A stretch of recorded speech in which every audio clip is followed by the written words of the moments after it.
יופי. Okay. ערב טוב, everyone. And thank you. And thank מה you for השעה? השעה 8 בערב. It's 8 או, o'clock. We just moved our כן. into summer club just a couple of days הזיזו את ago. השעון, כן. Yeah. And today at our third talk, I want to start more or less where we ended up at the Hasmonite Kingdom and go into the moments before the destruction of the Second Temple, talk about the social and political and geographical situation under the Roman Empire, the first century, and then talk about the implication of the destruction and how did it affect our life today. And if possible, talk about how do we relate to those events today, because I feel there's a lot of things that resemble events that happen today, because for me, the highest achievements in teaching history is trying to make it relevant and see if we can draw something that teaches something relevant for now. So I'm going to share.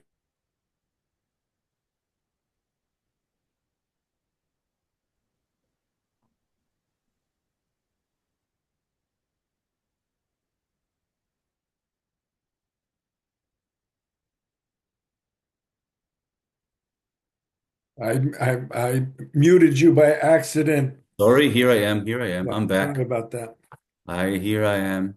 I think I can see Joel here somewhere in between. Hi, Joel. So this is us standing overlooking the old city of Jerusalem, the Temple Mount, uh, I don't know, 16 years ago or so. And today we're going to talk about resilience and renewal before and after the destruction of the Second Temple. I want to remind you where we are at the timeline. At our first talk, we talked about monotheism generally from the Mount of Olives. We were at the beginning of history at the bottom of the timeline. The yellow periods mark pagan culture that ruled the land. The blue, Jewish. Red is Christian control. And the green is, and the green is the Muslim control. So we talked about first temple, the destruction of the first temple. We talked about the returning to Zion and building the second temple through the Persian, Hellenistic, and to the Jewish state of the Hasmonites, all the way to the end, where two brothers, John Hyrcanus and Aristobulus, two brothers, fought over who's going to rule. John Hyrcanus was the older brother, and he was the king, the president, and the high priest, talking about the judicial reforms. He had all authorities in his hands, and his brother, the younger one, Aristobulus, wanted to take over from him and call the Romans to come and help him. And rebel against him. There was a rebellion. John Hyrcanus called the Romans who helped him to come back. They put him as high priest and president, but not as a king. And the Jews lost their kingdom because of split between themselves, rivalries, and eventually someone from the outside come and take over. Then the Roman take control, and here we are. You see the divided line here, the dotted line. That's the destruction of the Second Temple. So we're now going to deal at the area before the destruction and after the destruction. Most of what we're going to talk about, what was the social situation before and after, and how we survived that. Reminding you that we are living biblical time. In the last two lectures, we talked about the span of the story of the Bible from 5,784 years ago until the 3rd century BCE. We already see Hellenistic influence at the end of the Bible stories. The Bible was written from 1000 BCE to the 3rd century. And the last stage of canonization is going to be in our lecture today, and that's only happening after the destruction of the temple. All the stories, all the Jewish history between the canonization of the Bible at the 1st century, all the way to before the Hasmonite kingdom is not in the Bible. It was maybe too new, or maybe the message wasn't the message that they wanted to put in, those who added the Bible. So the last few hundreds of years that contains the Hasmonite kingdom, the entrance of the Romans and Herod and all that story, including Jesus, is not in the Old Testament, is not in the Old Testament at all. Okay, so we are now getting into the period of time after the stories of the Bible and just before the canonization of the Bible. Roman Empire is at its peak, controlled the whole Middle East and North Africa, and we are in the eastern corner of the Roman Empire. We're always been the end of one civilization towards the other, always, and we are still in the same situation today. We are the end of the Western world. At the first century BCE, as the Roman come in, they put Herod as a king, and he replaced the Hasmonites, who were the dynasty of King David and legitimate in the eyes of many Jews. And Herod brings Roman culture into the land. These are pictures or drawings from Caesarea, which was built from scratch by Herod. And through this artificial port that Herod built, he brought something like 25% of the income of his kingdom, and he brought all Roman influence and materials to build from around the world. And he also diverted a lot of international trade into the sport, which made his kingdom part of the main trade routes of the Roman Empire. When Herod dies, the map on the right, the kingdom divides between of his three sons. Archelaus is taking Judea, Antipater takes the Galilee, and Philippi takes the Golan and the northern area. These guys are not, his sons are not as good as he was. And at the year 6 AD, we are now past the zero. We start different creators, Roman politicians that are sent from Rome in order to rule that part of the empire.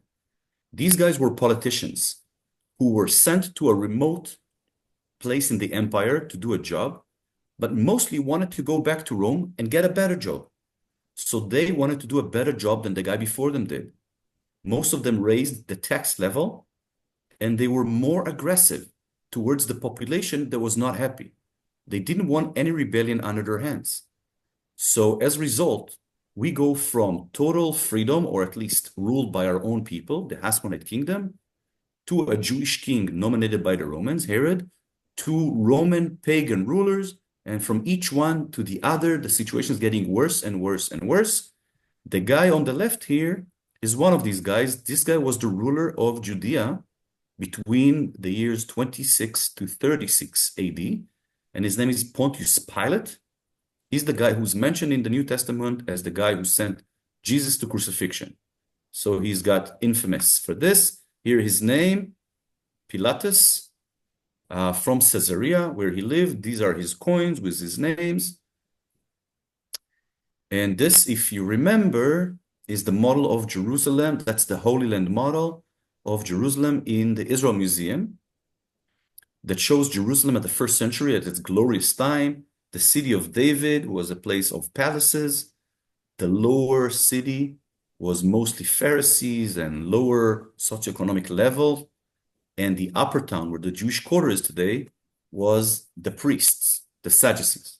Okay, the Western Wall is here, and the temple was on top. I think we were there together, right? Were we? Don't remember. Okay, maybe.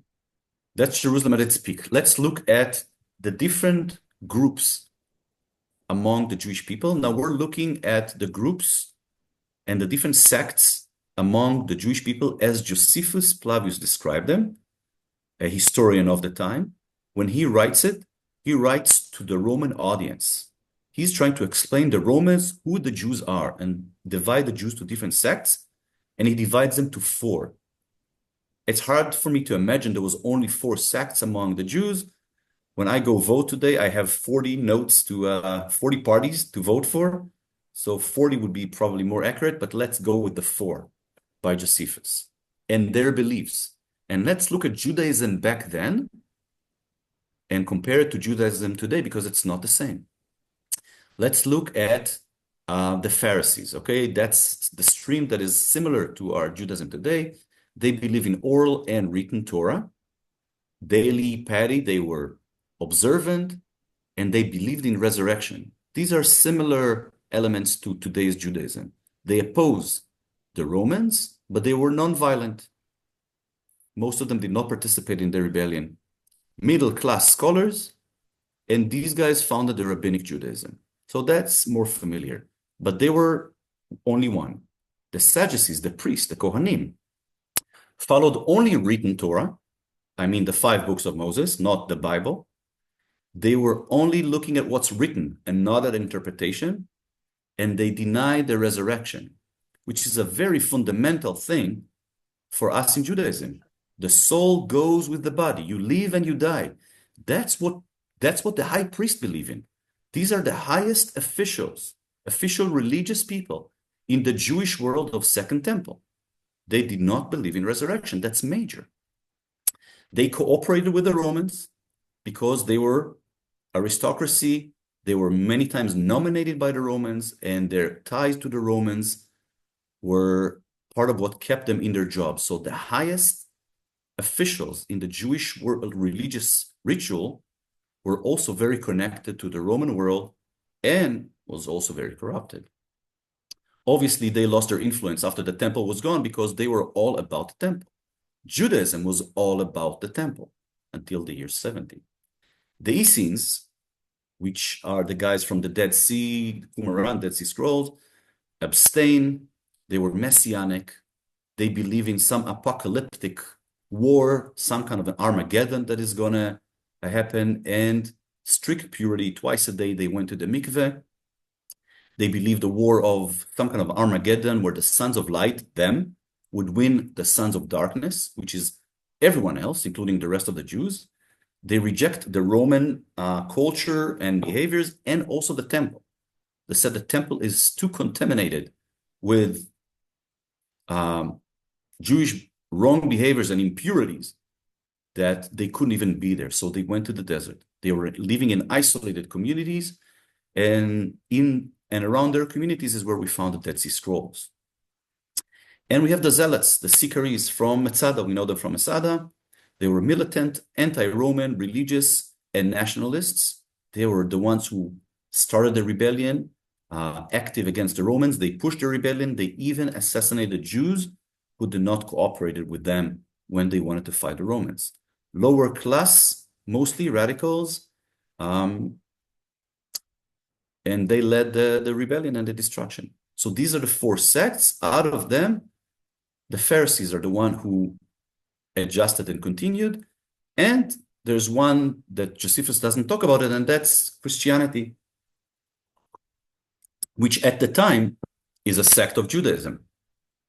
Any religion that is messianic, like Judaism, Islam, and Christianity, waiting for a Messiah, have many splits in it. When a group of people has a charismatic rabbi and they swear he is the Messiah that they were waiting for, and the rest of the people from their religion do not accept it, then eventually they split out of that religion. That's how Christianity was. That's how Christianity evolved out of Judaism. That's how the Druze happened at the 11th century. That's how the Baha'i started the 18th century, and many, many other examples. So this was background, and here we are now at the destruction of the temple. All of that comes together to what we call the Great Rebellion. The Great Rebellion was the great because it was the great out of many other rebellions. There were many attempts to rebel against the Romans. As Jewish rights are taken from them, religious freedom is taken from them, the economy is crushed, and people are brutally oppressed by the Romans. Jesus' crucifixion was not an unusual event. The New Testament that gives us a lot of details on Jesus' crucifixion talks about him being crucified at the gate of Jerusalem at that morning, at that 9 o'clock in the morning, with 2 other guys. There was 2 other thieves. Jesus is crucified with 2 other thieves. There was one rabbi who said something and 2 thieves in that gate at 9 o'clock in the morning on that Friday. But we know that the Roman crucified thousands of people. It was a way of scaring people and teach them what not to do. I'm going back to our discussion from 15 minutes ago when not all of you were here.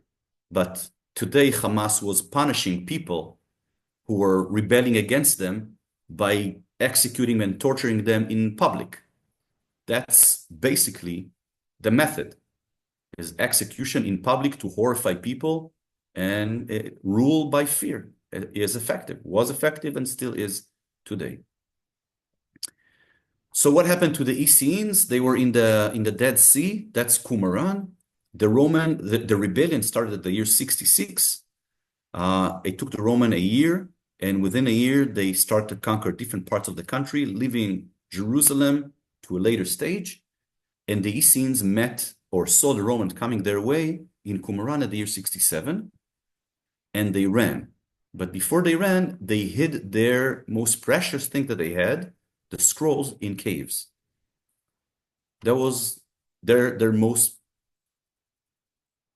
important possession that they have. They lived in poor communities, and those scrolls were, in some cases, found by the Romans and ripped to pieces, and in most cases were just left behind and stayed and survived in the desert for 2,000 years because it's so dry.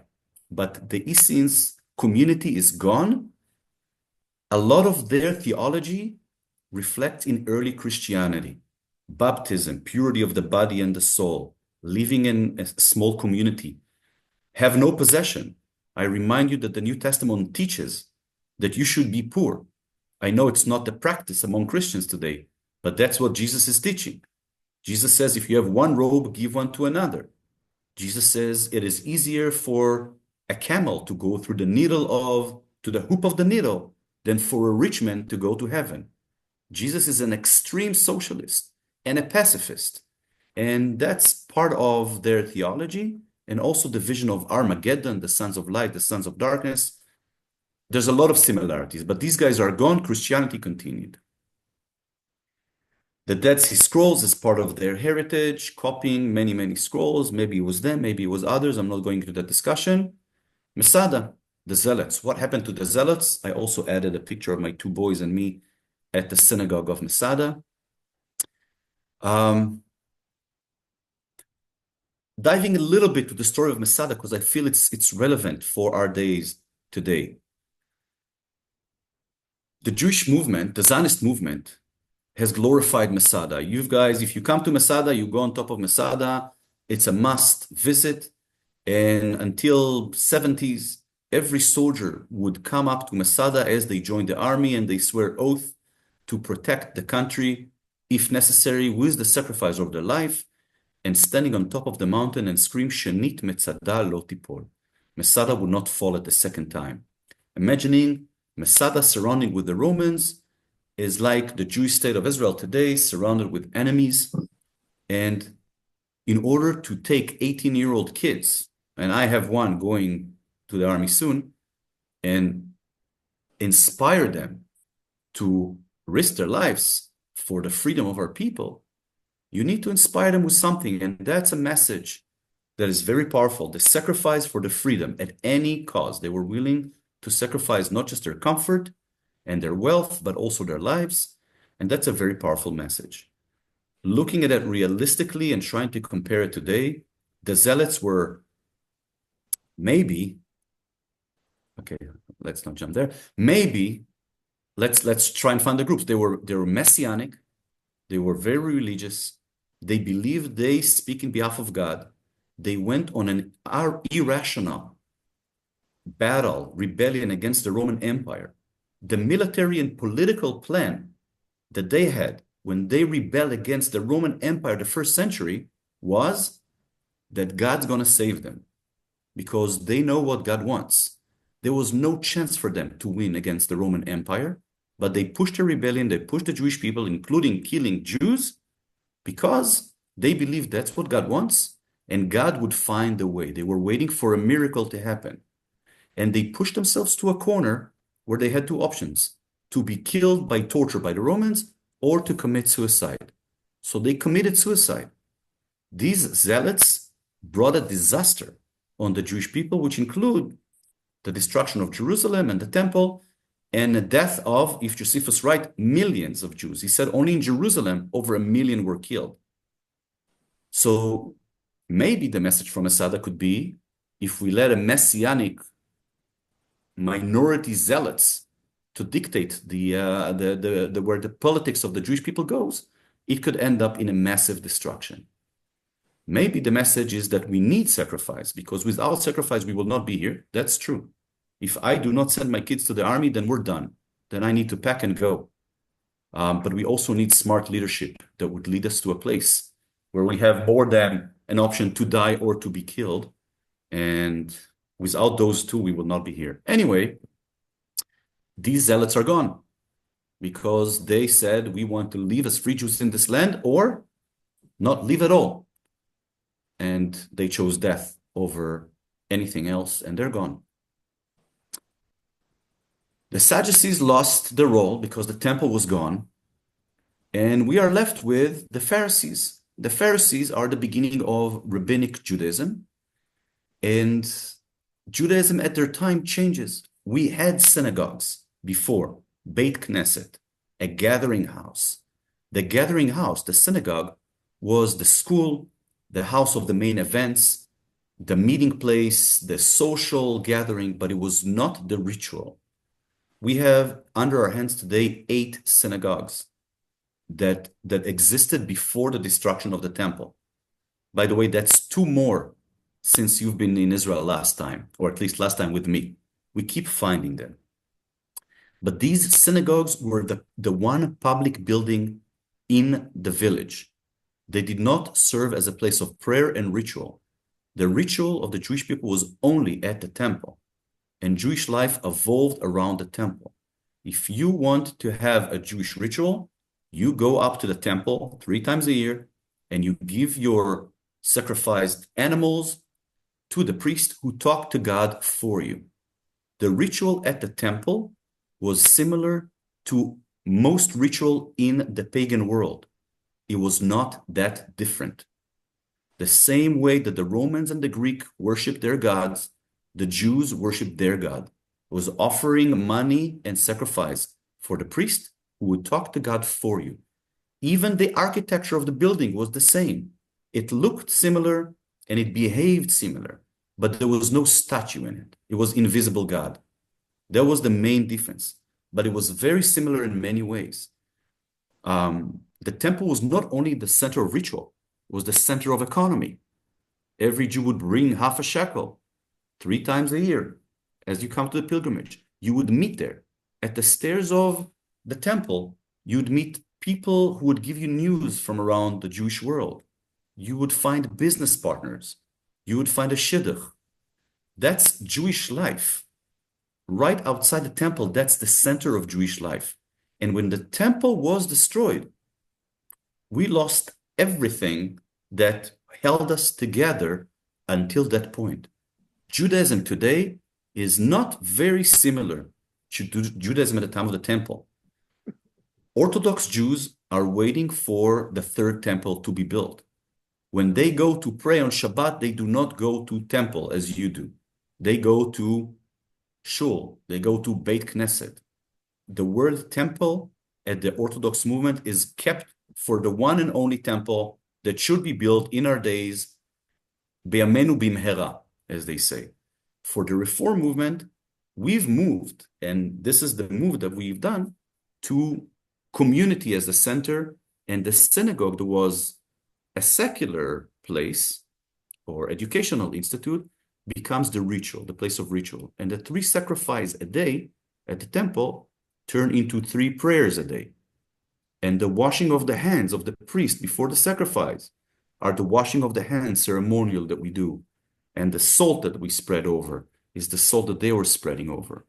We're taking some traditions of Judaism before the Second Temple, and we bring all kinds of memory and connection to our heritage through different things that we have in our life today without having the temple. If you're waiting for a 3rd temple to be built, then you are Orthodox waiting for a 3rd temple to be built. Still, your life and your religious life and your ritual evolves around the synagogue or the yeshiva. If you are not Orthodox, then maybe you say, theologically, that the fact that we don't have a temple helped us rise to a higher spiritual level, that we carry our spirituality with us. It's our text, it's our prayers, it's our community. Our ritual is our personal growth as community and our values. We are closer to God because we do our connection directly and not through giving gifts to a priest that would talk to God for us. That only started after the temple was destroyed. The other thing that happened is that we were not so geographically connected. Yes, Judaism have a center, and the center is in Jerusalem, and yes, it's around the temple. But Judaism exists without a point that we all meet in. Yes, we come and we meet there, but we have many other centers, and our ritual and our communities is all around the world. And for some people, that would be a positive evolution. In order to keep our traditions, what they had to do is put a lot of the traditions that were oral into writings and canonize and make sure that we do not disappear. Because the Sadducees went one way, and the Essenes went one way, and Christianity developed and went somewhere. And if you want to stay together, it's important that you be able to be flexible, change, and evolve. But if everybody could have their own interpretation and move their own way, then we will not be people. We will not be together. So the Rabbinical Institute of the time, starting with the anti-hero, Rabbi Yochanan ben Zakkai, who asked Titus at the gates of Jerusalem to let him have his students in the yeshiva of Yavne. And he promised the Romans to never rebel and obey and pay the tax and never try and start an independent state until Messiah days will come. They're not going against the Bible. The Bible says Messiah will come and we will have our independence. But until then, we will obey to the authorities and never rebel again. So he started an institute called the Sanhedrin in Yavne. Oh, the two pictures I showed you here is the loot from the temple taken by the Romans. And that's from the Titus Gate. And that is a finding from the last few years. This is a bell that was found in the Western Wall tunnels in the sifting of the dirt. It's tiny, tiny. And the one who would have bells like this from gold would be probably the high priest. So that was from the garment of the high priest and washed into the sewer and made it into the tunnels. So that's a remaining from that time. This is for Christianity, what was the cave, the burial cave of Jesus. And again, just a reminder that one of the streams of Judaism went off on a complete different path spiritually and theologically and became what today is 2.5 billion people.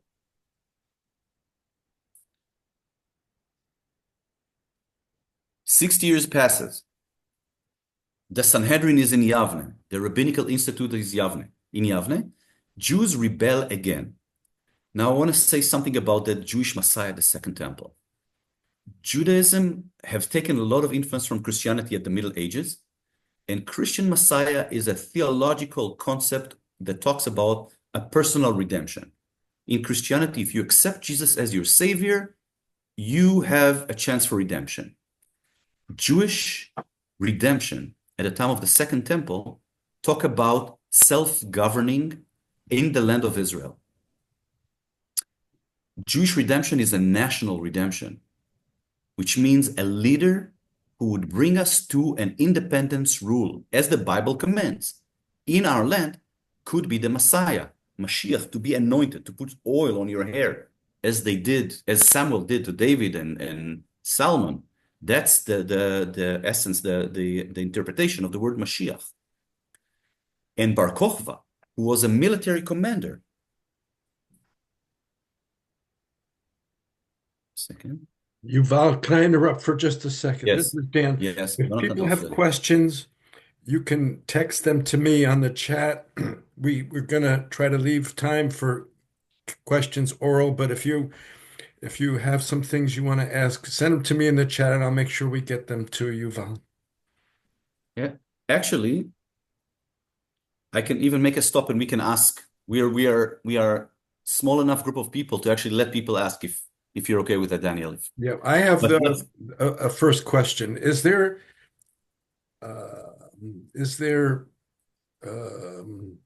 clear messianism in Tanakh, In other words, before the Christian era, before the mixing of thoughts around the time of the evolution of Christianity, was there anything that was specifically messianic in Judaism?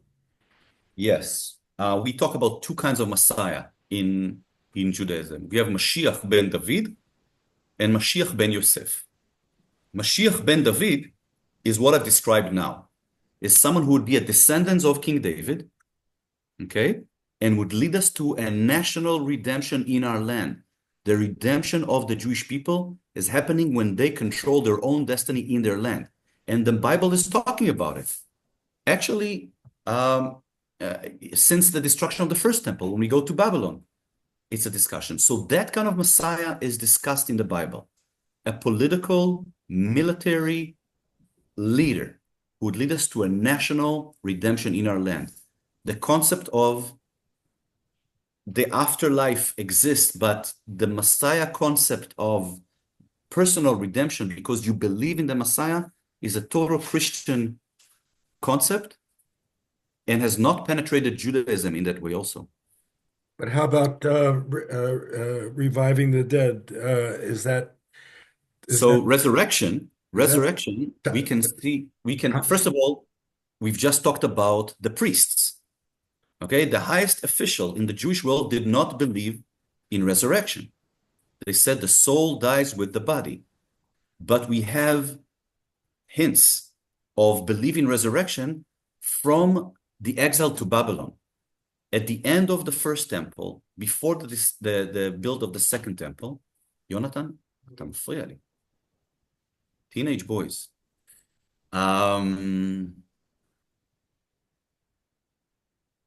At the book of Ezekiel, the prophecy of the dry bones, Ezekiel 37, is actually a very vivid description of resurrection, a personal resurrection.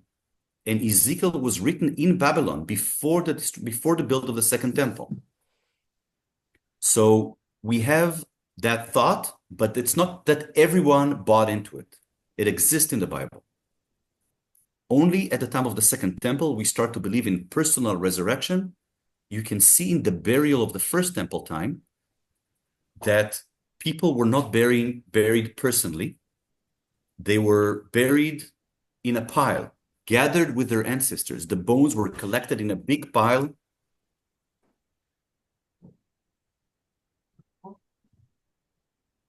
They were buried in a big pile of bones. So the belief in a personal resurrection was not that common.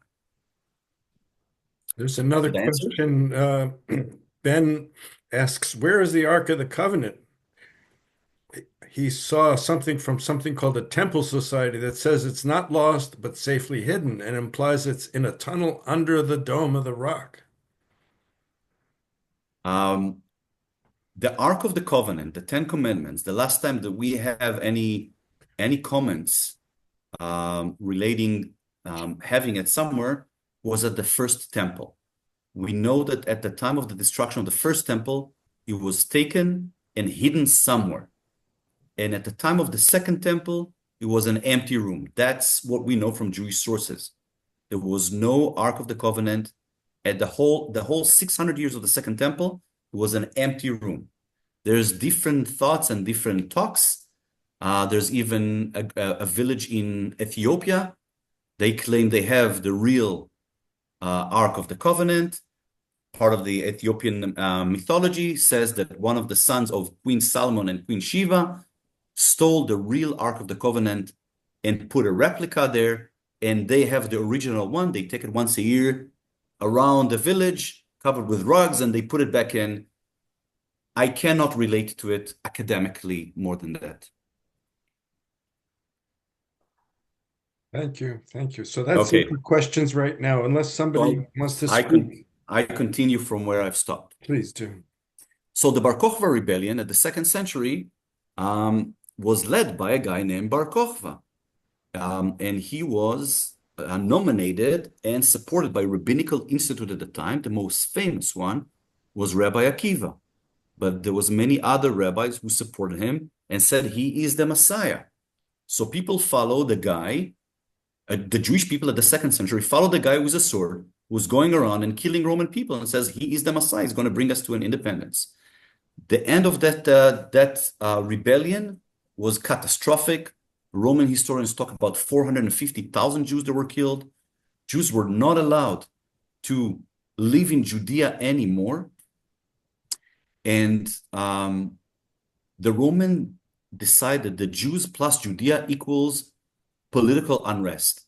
Therefore, there should not be Jews in Judea, and there should be no memory for the Jews in Judea. And they did everything they could in order to erase it.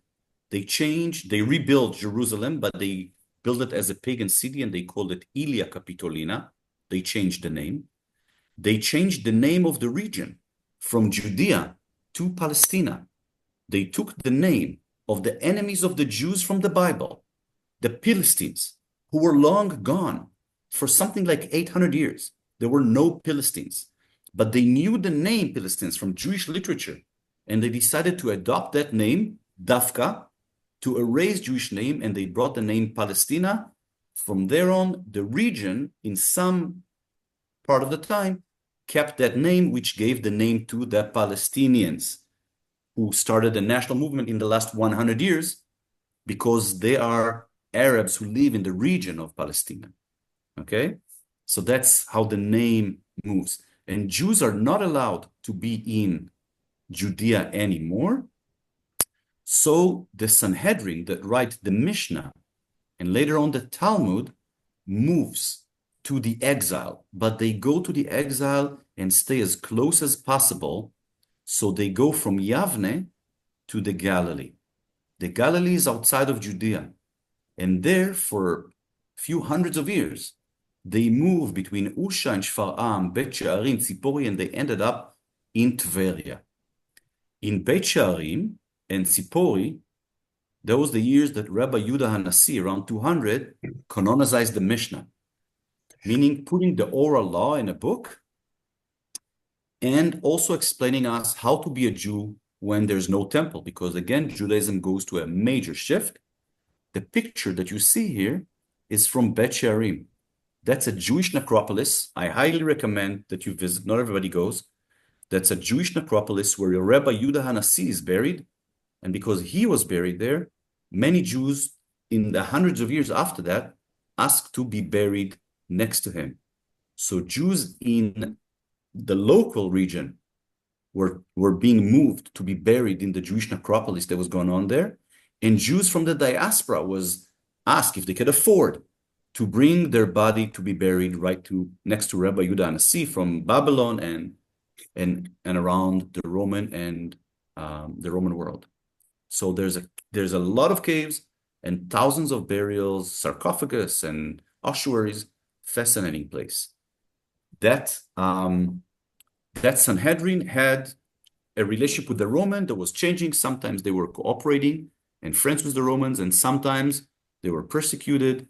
But these guys write the Mishnah, and later on that Sanhedrin in Tiberias write the Jerusalem Talmud, which is not the Talmud we're using today. We talked about it the last lecture. The Talmud we're using today was written 100 years later in Babylon. And the difference is that the Jerusalem Talmud that was written in Tiberias was much shorter, abbreviated, and it was reflecting the life of Jews here.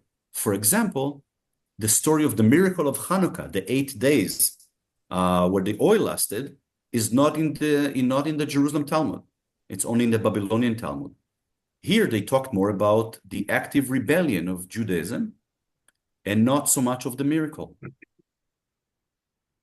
Generally, the preaching of the Sanhedrin that led to Orthodox world of today talked about the fact that we should stop rebelling against authorities and try to create Messiah days now, meaning national redemption now, because all these rebellion attempts led to almost total destruction of the Jewish people, almost annihilation of the Jewish people. They couldn't go against the Bible.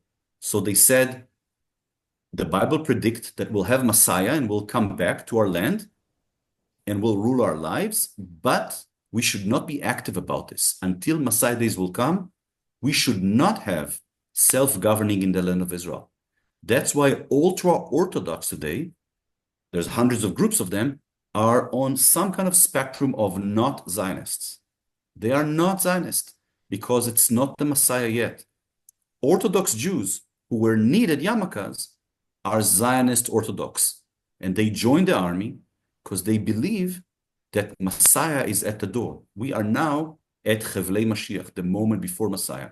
But you cannot be an Orthodox Jew and join and participate in the Israeli army if you do not believe that we are at Messiah days. That's against your theology as someone who followed the Mishnah and the Talmud. How are we doing with that?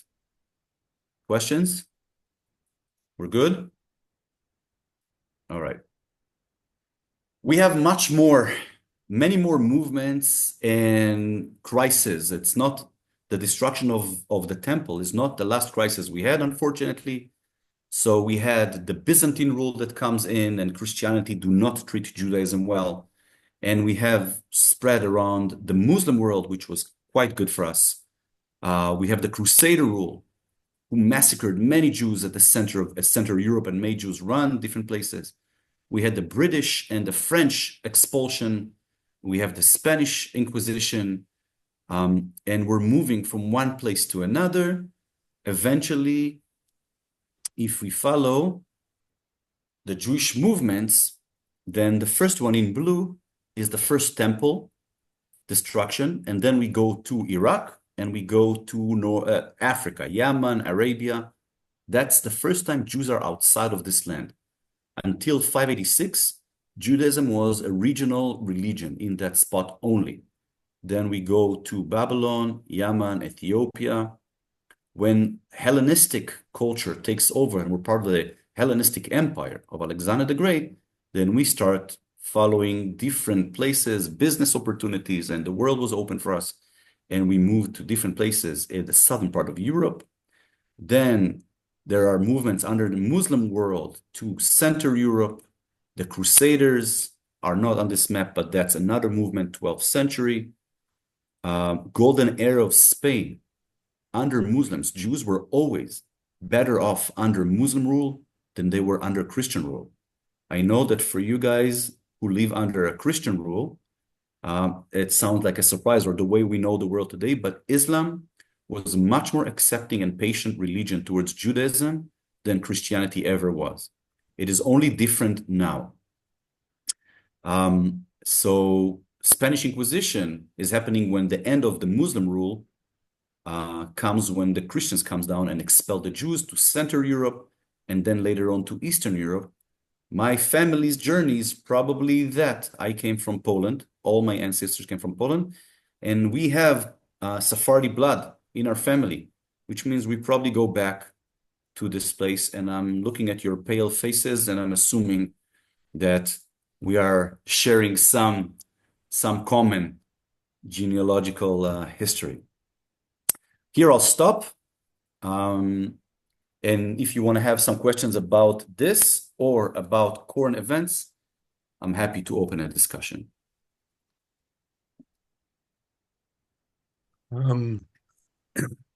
If you shrink your presentation, Yuval, I can see people's faces, and just raise your hand, and I'll Oh, give you yes, a I'll chance to finish speak, that. and Sorry. then that's good. Hi. And then just remember to unmute when you start your question, please. So I have a quick question while people are thinking, how many Essenes were there? Because the impression you get casually is that they were just a handful, just a couple thousand. Maybe even less than that. Okay. Yeah, maybe even hundreds. We talk about small groups, isolated. Some of these groups lived only men or only women, which means that's not existential. They cannot go for very long. It was a spiritual ideology. People left Jerusalem. Maybe some of them were priests from the priest family who were disappointed or even angry at the rest of the priests because the priest families were thousands, and those who cooperated with the Romans got the jobs, and some did not. So maybe that's part of that movement. We're talking about very small minorities. Okay. Joel, you had a question. You have to unmute yourself. There you go. You can unmute everyone if you want. We're a small group. All right. We can have a discussion. Okay, I have a couple of questions. How will the Haredim know that the Messiah has come? Okay, so first of all, the Haredi are the sector of the ultra-Orthodox who does not believe the Messiah.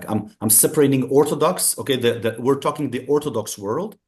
Okay. Some of the Orthodox believe that Messiah is almost here.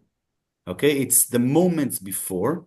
These would be what we would call maybe liberal Orthodox or the needed yarmulkes. Those that you see that are wearing black coats and hats are ultra-Orthodox, and they don't think the Messiah is here. These are the Haredis, the ultra-Orthodox. They don't think it's Messiah days yet. So if you look at my politics today, for example, Itamar Ben-Gvir or Smotrich, if you're following these guys, needed yarmulkes, and the people who live in the settlement, or even Naftali Bennett, who are our prime minister, okay, wearing a needed yarmulke, these people believe that the fact that the Jewish people are coming back to their land is one of the signs that the prophecies of the Bible is happening. When Jews are coming back, these are the moments before Messiah. The fact that the Bible is available for everyone, the knowledge is available for everyone. We're all smarter, and Jews are moving towards our promised land. That's a moment before Messiah. Another question, if I may. Yep. When did the concept of Tikkun Olam develop? Is that strictly reform or? I think that the Tikkun Olam comes from the Holy Ari in Tzfat. I think 16th century. Correct. It's part of Correct. Kabbalah.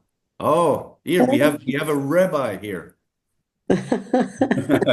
So that's Eric. Do you wanna answer that?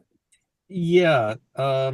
Let me just see what I can. Sorry about this. Sorry that I'm on. My camera is not on. But yeah, great question, Joel.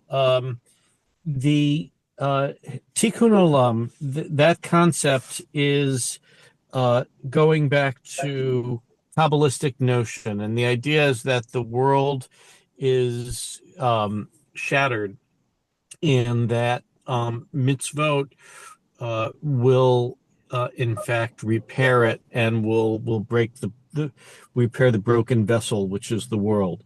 That concept of mitzvot doing it became championed by Reform Judaism as particularly the mitzvah of social justice.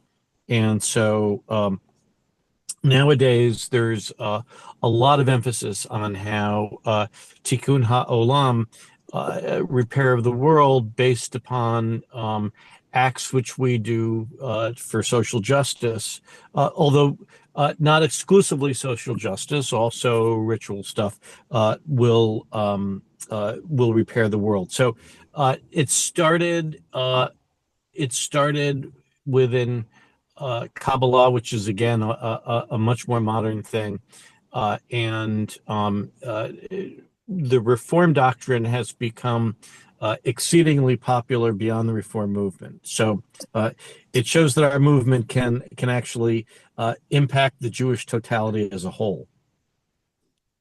It's also connecting to your first question about Messiah, because that's a very active message. Says Messiah will join us when we will make the world perfect. Messiah is not going to make the world perfect for us. Yeah. Ruti. Yeah, to add to what Rabbi said, is the Tikkun Olam is one of the aspects of the very clear distinction, or quite clear distinction, between the two main stream of Judaism nowadays, between the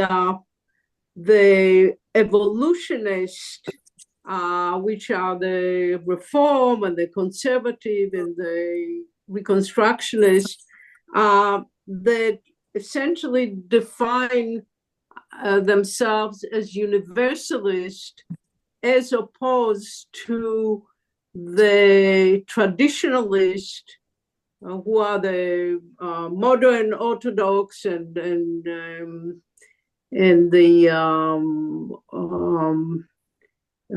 Haredim that define themselves as particularist and adhering to the word of the Torah and believe in the coming of the Mashiach, and that is the source of why they are anti-Zionist, because it's not time yet. I want to maybe make a link to today's for a second. I showed you the different groups in the Jewish world of the first century. They had theological differences. They were part of different socioeconomic levels, and they split among themselves on politics, meaning, do we rebel against the Romans? Do we sacrifice everything for our freedom? Do we even try to rebel against the Romans? There were all kinds of political answers to the situation. And eventually, we know the Talmud says that the second temple was destroyed because of sinat chinam, senseless hate. And if I'm looking at the Jewish attempts of self-governing ourselves here, if it's the first temple, if it's the Hasmonite kingdom, it's the Great Rebellion, we had few shots at this. It always ended up crumbling from inside first. Then someone comes and pick it up. And I cannot help looking at our history and see what's happening today. We are split into, I can make 4 sects, I can make 40.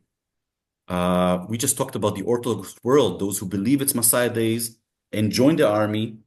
And these are the most devoted soldiers in the army today, completely disproportionate to their number. The Orthodox Zionists are the one who are serving the Israeli army more than the average Tel Avivian does, because they believe it's Messiah at the door and we have to keep fighting.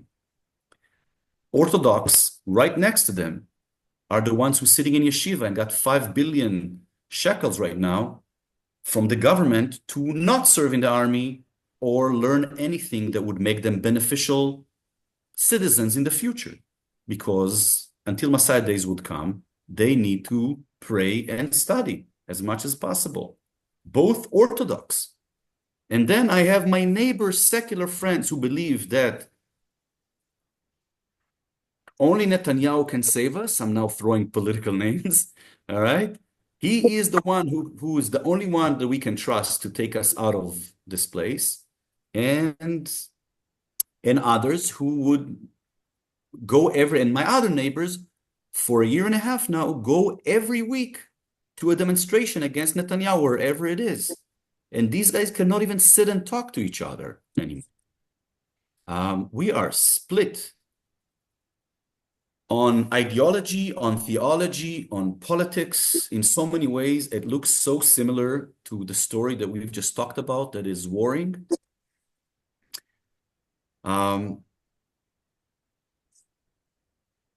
I can't hear you. I don't know where I'm sorry, to take Ben it has from a here. question. I take it upon myself to try and not think of the people who think unlike me as bad people and just listen to them. That's my thing that I try.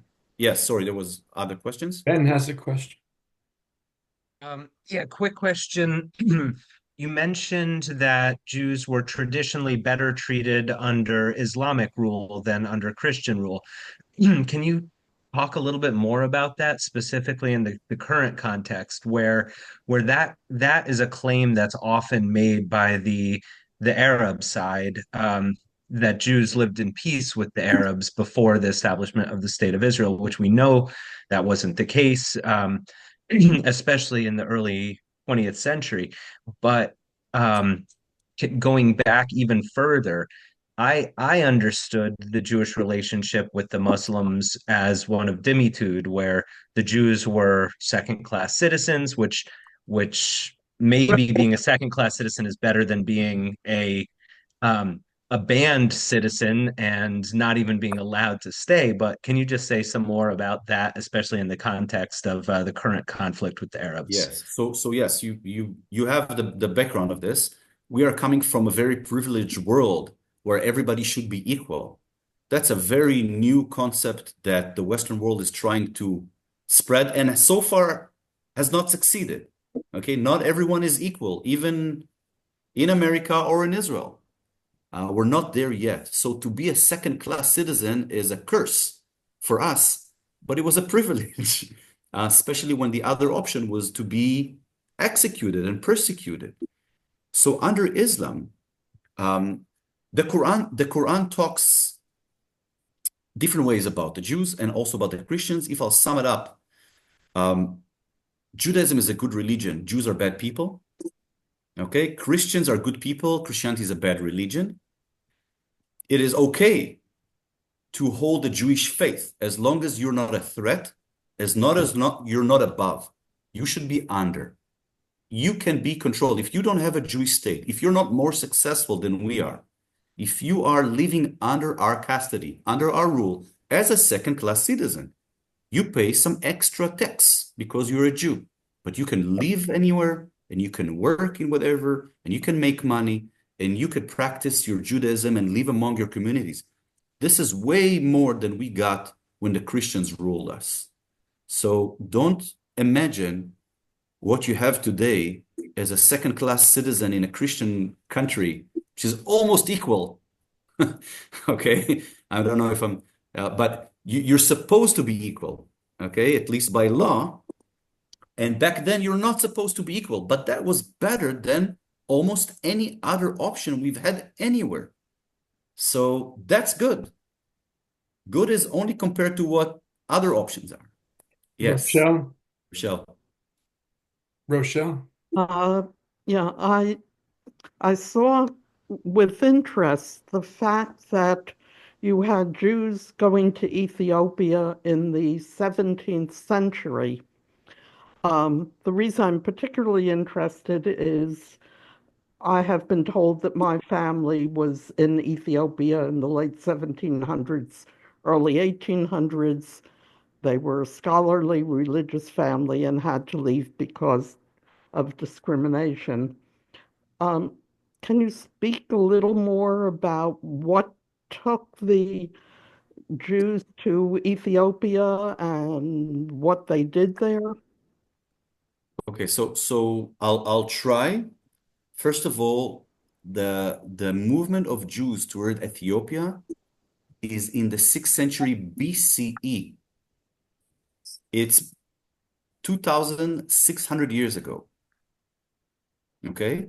When we are at the destruction of the first temple, we are exiled. The leadership go to Babylon, the New York of the time, but people move to Egypt, and from Egypt they wander to other places. Yemenite Jewish community and the Ethiopian Jewish community is very ancient. They were actually disconnected from the mainstream of Judaism so early they didn't even hear about Hanukkah or Purim that happened later until we reunited. So I'm not sure when you're asking about the 17th century, I'm not sure what's your connection. It could be a colonialist movement from Europe to different places in Africa if some of your ancestors are there. Looking at your face, I think you're coming from Eastern Europe just like I do. I don't see your Ethiopian genes there. Well, eventually Eastern Europe, but who knows? Somewhere, yeah, but somewhere there in Europe. So I'm not sure how to relate to that.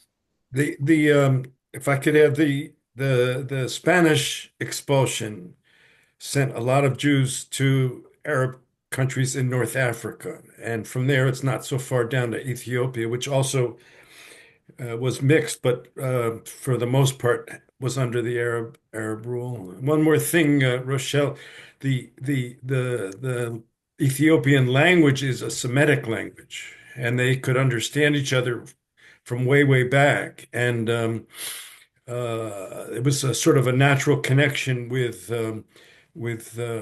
Amharic, the Ethiopian language, as well as with Yeah. Arabic, easier than learning English or German or French. Yeah, the southern part of Africa was quite disconnected from the north part of Africa because of the Sahara and all there. There's not a lot of population in some of those areas, but I don't know. I don't know how to relate to it. Any other questions? Didn't the connection with Ethiopia begin with Solomon and the Queen of Sheba? So that's their narrative. That's part of the story. Um, we don't have historical connection to validate this, but yes, the story is that Salmon and the Queen of Sheba had a relationship. She came to visit him. He wanted to send ships and have a business connection. Their narrative is that they had a son, and the son was named Menelik, which in Amharic means, where do you have him from? Because people ask, where did she have the son come from? And yes, there's a story, but historically, it's probably going back to the destruction of the first temple and the beginning of the spread of Jews outside of the land here. I could add one more thing. At the time of the Second Temple, some people believe there were more Jews in Alexandria than there were in Jerusalem. There was a large center and other places along the Nile, and they have evidence of a very thriving community on one of the islands in the Nile. And the Rochelle, back to your question, the to racialize it a little bit, what we think of Ethiopian Jews now as being black is probably because of centuries of intermarriage. When Jews got there, they were whatever you want to call our race, but think of somebody coming from Judea to Spain for 500 years and then landing up in Ethiopia for 500 years. So you don't know.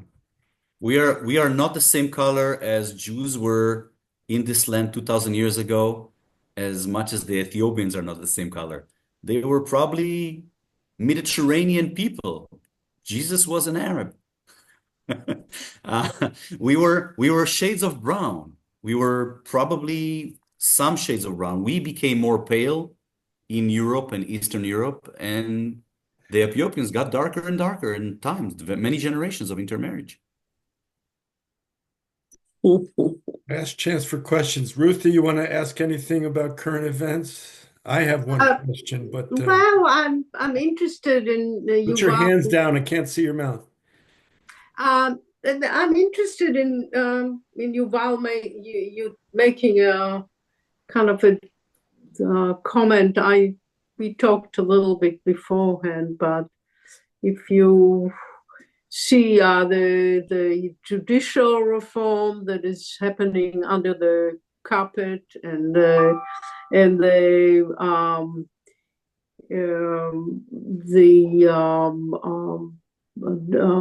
decision about the Orthodox being recruited to the IDF, which I understand they will not, the Orthodox will fight it to the teeth, but from what I understand from my family is this is going to be the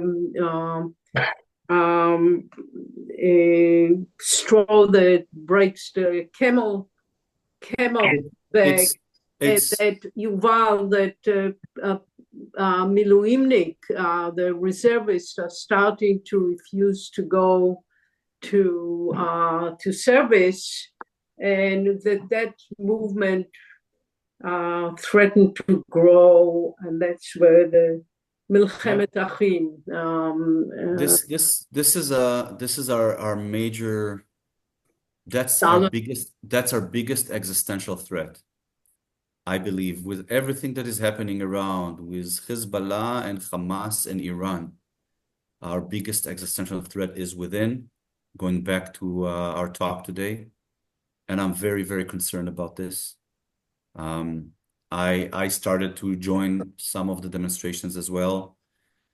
And I'm very concerned about this. The only, it is not existential the way it goes. The amount of money that the ultra-Orthodox yeshivas got is tremendous. The amount of money that is that is spent, our tax money that is spent, that does not bring any financial, civil future to we are spending a lot of money on elements of society and helping them grow who would not be beneficial for the economy or the security of Israel. And they're growing in numbers. I only hope that in the next election, which will happen in time, because now they passed the budget and the government is very unpopular. And since they're so unpopular, they're holding tight each other and they're not going anywhere. I only hope that when election would come, which is in more than a year from now, the majority of the people, now we're talking 70%, would go vote on that issue. I hope that would be the issue that we vote on, because we are in a real existential threat.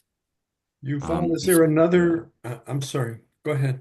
No, it's okay. Is there another division about those who believe, I don't want to just say settlers, but those who believe in a greater Israel versus those who say it's inevitable that the borders will not encompass the biblical Judea or biblical Israel kingdom?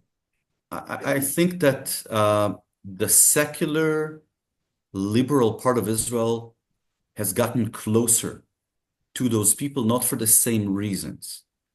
Most Israelis today believe that our neighbors would not cease wanting us gone and willing to make a sacrifice of their children in order to make sure that we're not here.